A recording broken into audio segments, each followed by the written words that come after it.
Your Excellencies, Your Highnesses, members, ladies and gentlemen, welcome this morning to the 41st Asian Racing Conference. And it is, as we say, we're going back to the roots, because if I look at thoroughbred racing, the origin comes from this region. And therefore, we have the tradition, but we have to shape our future. Yesterday, I tried to highlight in my opening remarks that we believe this is one of the most important conferences, because I firmly believe we stand at the crossroad of growth, or that we will not be able to shape our future in a way which we think is necessary for the sport. Let us begin in a way, what is always important, what is the state of the industry and what are the key trends, but then hone into what are the key topics we want to dive deeper into the 3-day sessions we have. It is that we try to find guiding principles, that we've tried to establish a vision, which we hope all share, to really shape our future. Let us start what I think is important, because racing, in the end, is a selection process for breeding, and everything starts from the breeding side. Let us review what happened in the breeding side. When one looks at the macro picture, we saw from 2005 to 2024 a massive decline in our horse population, in the breeding population. We see since Sapporo a further downward trend, and it is of concern that obviously this trend globally has not stopped. When we look at the foal crops in the major jurisdictions, what is very interesting to see that from 40,000 foals, it's a 35% drop. But more interesting to see is you see Australia, who has still a significant number, but it's a drop. You see Japan has definitely worked against the trend. And you see other jurisdictions, New Zealand and South Africa, with significant falls, while Turkey, interesting enough, has an increase. When one looks at the other major breeding industries, if one looks at the dramatic fall, US 35,000 foals to now 16,000, Ireland is down, UK is down by 10%, and even when you look at from Sapporo, we see a not positive trend in the breeding industry. France has if you compare it with the last year, it has stabilized and a little upward trend, but it is a concern as an industry that obviously we are not growing. When we translate now the foal production into bloodstock markets, so how this has impacted now, especially because yearlings are sold, and this is a whole economic cycle, how this looks from in the ARF region. Interesting enough, you see after COVID an increase. And this increase has been still in most markets. When you look at the averages, you see one trend. The upper market has a much stronger growth, and you see the middle market, and especially the bottom of the market, has significant challenge. Many breeders don't recover the cost. We see the same trend when we go into other major markets. What is interesting, you see the select sales, 23% up, 15% up. So everybody is aiming for the top. The middle market is struggling. You see, especially in the US, a very positive trend, and the positive trend comes too from significant tax advantages if you buy bloodstock. When we look at this trend, what does it mean for our stallions? We see a significant decrease in active stallions, which is a concern, because you see a much more concentration of few stallions who dominate the breed. If one looks at the active brood mares, we have decreased. So the question is, what kind of long-term impact has this if the foal production is not stabilizing, especially for those who have not a breeding industry, who buy horses, But more importantly, is there a concern that the gene pool, the diversity of the gene pool, gets smaller? And we will dive into this topic specifically in one of the sessions in section 9, because it shows the long-term sustainability of what we do as an industry. The other aspect is quality control of races. The quality control of races is a selection process for breeding. And if you look at the Group 1 races, that are the races who are supposed to be the ones who are the key criteria how to select top horses. The foal crop has dropped by 35%. Our number of Group 1 races has gone up by 6. What's the consequence? It is that we have less and less of the champions of the real Group 1 horses compete against each other, because they have much more ability to avoid each other. They run in other Group 1 races, you have smaller field sizes, and this is not only for the breeding industry. If we want to create global events, if we want to create champions, one of the key drivers is that the best horses compete in races, and this promotes our sport. Coming to the wagering trends. Wagering trends, especially since 2003, when we had the conference in Sapporo, you see that the racing share continues to shrink.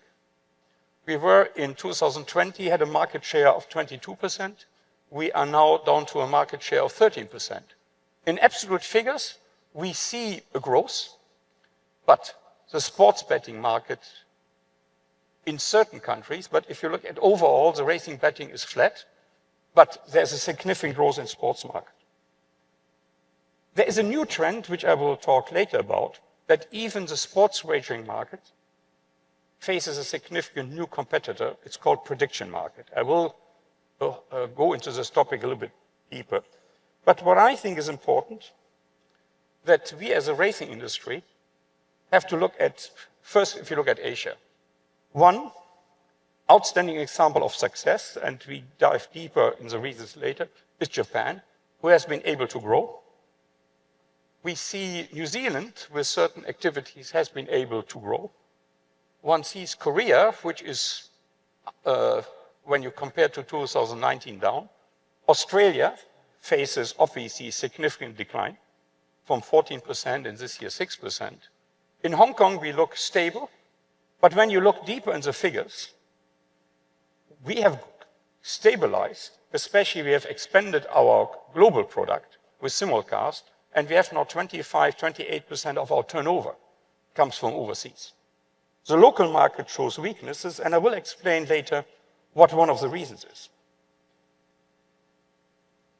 We see, especially when it comes to major events, significant positive results. If one looks at the Arima Kinen, $455 million US dollars, which is a significant growth. We look at the new record in the Melbourne, in Melbourne Cup, you see a new wagering record in Kentucky Derby, and you see a record when you look at the World Pool, when it had a global outlook, where Kai Rising, the best sprinter in the world, went into Australia. So it created a World Pool record for one race. Coming back to an innovation, we introduced 2018 is World Pool, where we practically take the liquidity from around the world and wager on the world's best races, and it has been a success. And it has been something we believe we can build on. If one looks at in 2018-19, when it was created as a partnership between Ascot and the Hong Kong Jockey Club, we started practically with 1 billion. We have expanded now the number of race meetings. We have expanded the coverage so that we have now 54% of the world's Group 1 races are covered. And we expect that the turnover will be around 12, 13 billion Hong Kong dollars, which is approximately 1.5, 1.6 billion US. So this is an initiative who shows when we collaborate, when we have the best race in the world, when we combine liquidity, it shows growth. Coming now, after we have done a quick review where we are, what are our challenges? And I want to go back to what we discussed even 4 or 5 years ago. What are our 9 industry challenges? And one of the aspects of the problems we have is our inability, and I say this clearly, to overcome fragmentation. We see it in every country where people cannot see what is the strategic objective of the sport is, where you have inner fights when people don't realize we compete globally. We compete with racing products, sports racing products. We don't compete against each other. We have to change the mindset that we have a global collaboration to really bring the sport forward. And this fragmentation is still an issue. We see the integrity. We see a significant illegal offshore betting operators, which we will dive later in. Social acceptability we cover in others, but the competition situation, the aging customer base and the branding racing as global sports, they are very much related to each other. And I want to focus today as a lead-in in our sessions on these challenges. We have a massive challenge with illegal operators. We have a massive challenge if it comes to competition. If you could go back to the slide before, to competition. And we have a significant challenge, but an opportunity, if we strategically work together to widen our fan base and overcome an aging population. Coming now to the illegal operators. They have become rampant. The growth of the illegal operators, especially facilitated by crypto, is exponential. We see the illegal market, global cost of illegal gambling is around 3.7 billion. Sorry, trillion US dollars. We see in the competition situation we see in Hong Kong, we see in the last year a 29% increase of illegal websites targeting our customers. They have better prices, they give credit, and one thing which fuels the illegal market is crypto. The crypto makes practically every tracking, money laundering, extremely difficult. And this is one of our challenges we see. And our regulators, they look nationally. They don't see the international component. One of the reasons why we established first in the AIF, then in the IHFA, the Council on not illegal betting, in anti-illegal betting and related crime, to really make us as an industry and make regulators across the world familiarize what our challenges are. And we see some very good results that we have get traction. But our key issue is if we, not as an industry, united fight this issue, talk to our regulators systematically, provide them with information to see what the challenges are, we will not be successful. We see, for example, the cryptocurrencies have in 2024 generated 80 billion gross gaming revenues. And the very interesting part is that one sees that with now many of our customers shifted to digital experiences, that especially now some platforms really advocate or make illegal gambling much more prominent across the world.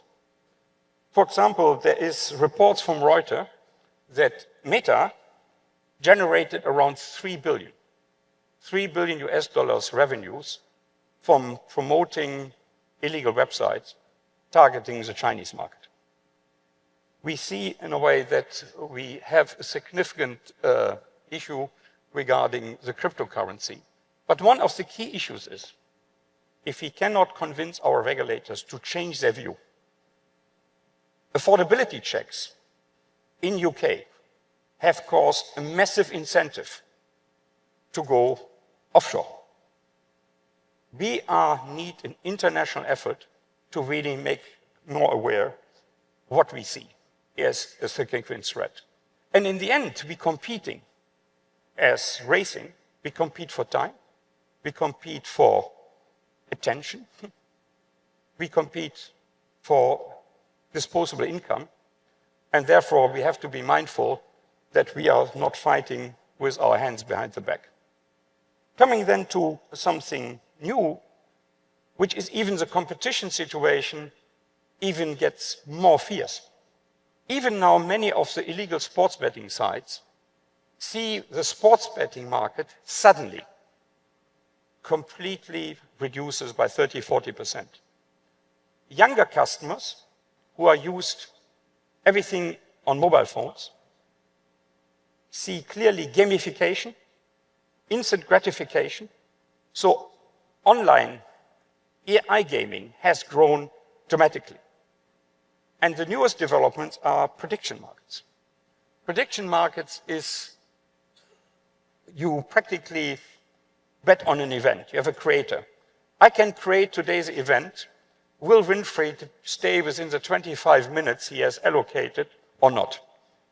And then you can create a platform, and especially on mobile phones, you can have a probability. You trade a probability which is between 0 and 1. And from a poll, I would say the probability I would at the moment set is that 75% I will stay in 25 minutes.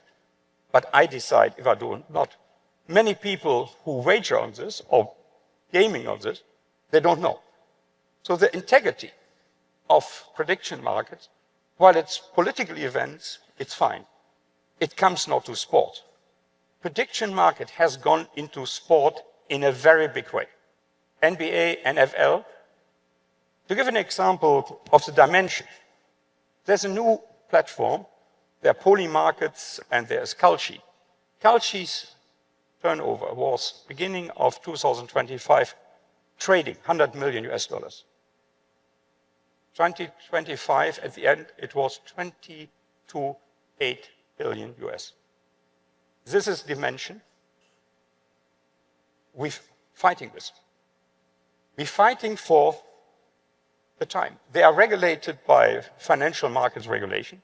They are not under any control of regulators when it comes to gaming. If it comes to integrity of the sport.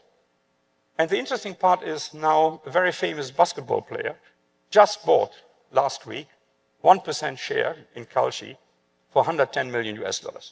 So I want to only show this is a competition we're fighting. And why is racing not in it?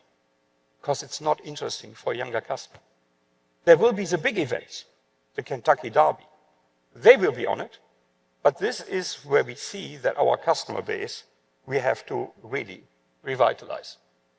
And this is our key topic we want to focus on today, is how we widen our customer base. It is one of the key challenges we face, and we called it before aging customer base. I want to call it positive. Because when we look at a lot of research we have done in Hong Kong with world-leading consultancy companies, there is a significant market which is not only mainly wagering focused. We have to go back and promote our sport.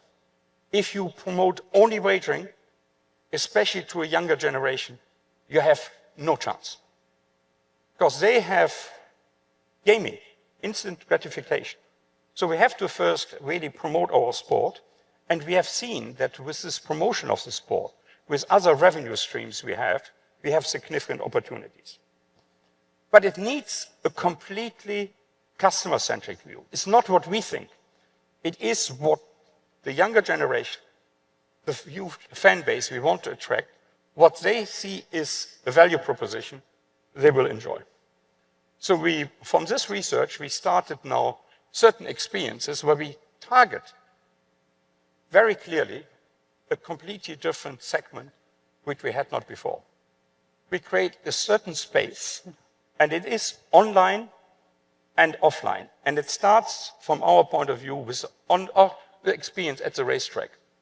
This is a total experience zone, which is very much virtual reality. We have immersive experience, and we see there is a significant market in Hong Kong for this kind of customer segment.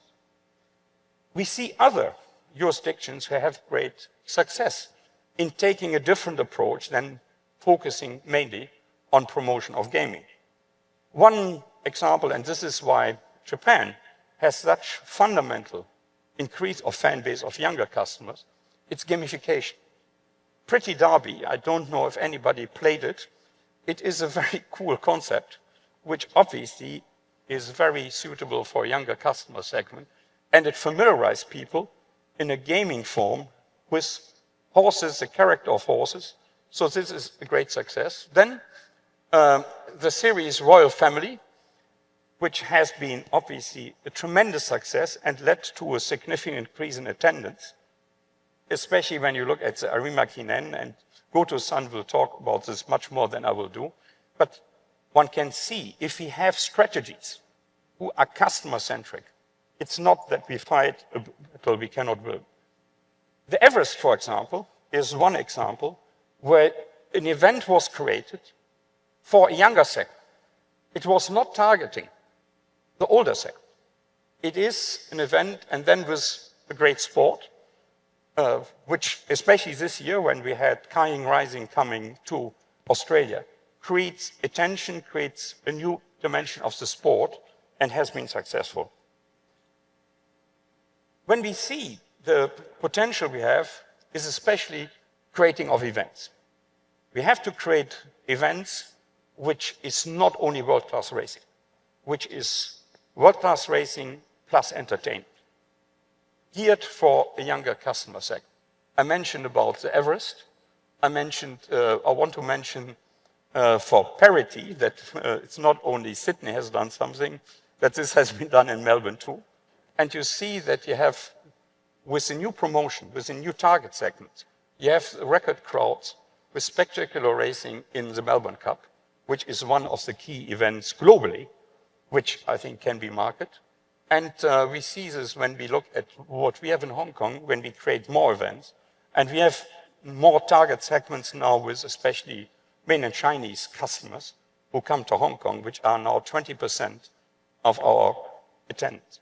So we have definitely opportunities, but it is that we have to look at racing and branding it as a global sport. We tend to always look inside, and when you look at the history we have, if you look at the participation we have, but what we do, we tell our stories, not globally.